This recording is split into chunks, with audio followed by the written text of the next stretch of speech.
motivation, c'est le mot qui, au courant de ce siècle et le siècle précédent, a été l'un des mots les plus répétés, les plus recherchés, et le mot le plus incompris. Beaucoup cherchent la motivation pour passer à l'action. Et beaucoup d'ailleurs bloquent parce qu'ils n'ont pas trouvé la motivation. C'est pour ça qu'ils ne passeront jamais à l'action ou commenceront pour arrêter. Juste après. Savez-vous que quand on remonte à la source, à l'origine de toute chose, c'est là qu'on trouve les fameuses réponses qu'on n'a jamais trouvées ou les questions qu'on ne s'est jamais posées. Savez-vous que l'essence du mot motivation vient du grec motivare. Motivare veut dire mouvement et bouger. Il n'est pas dit que la motivation, je dois la trouver d'abord dans mon esprit pour pouvoir trouver une raison de m'entraîner, une raison de passer à l'action, d'oser faire quelque chose, d'investir ou d'apporter un changement à mon corps, à mon esprit, de passer à l'action, tout simplement.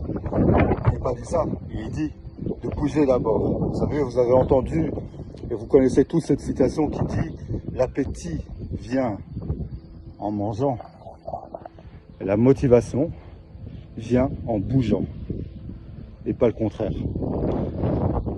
Pour finir sur cette idée de motivation, ça me rappelle un récit qui est inscrit dans le livre de vie, le fameux livre qui remonte à l'origine de l'humanité, à nos origines, lequel devrait être étudié par chaque être humain, en dehors des dogmes et des religions, pour comprendre le message qui nous est destiné.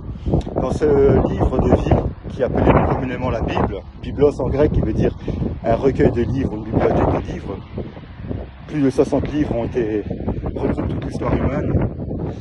Il y a un récit qui nous indique qu'à un moment donné, il y avait un groupe qui devait passer une rivière, mais c'était une rivière assez turbulente, dangereuse d'ailleurs.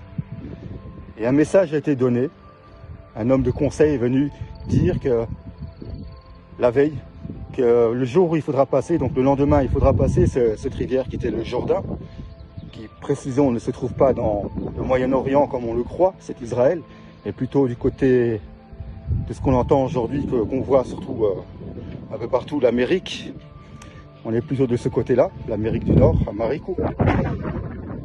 Le conseil était donné de d'abord mettre son pied, et puis que la rivière allait se séparer ou se calmer, s'atténuer pour laisser passer le groupe, la tribu.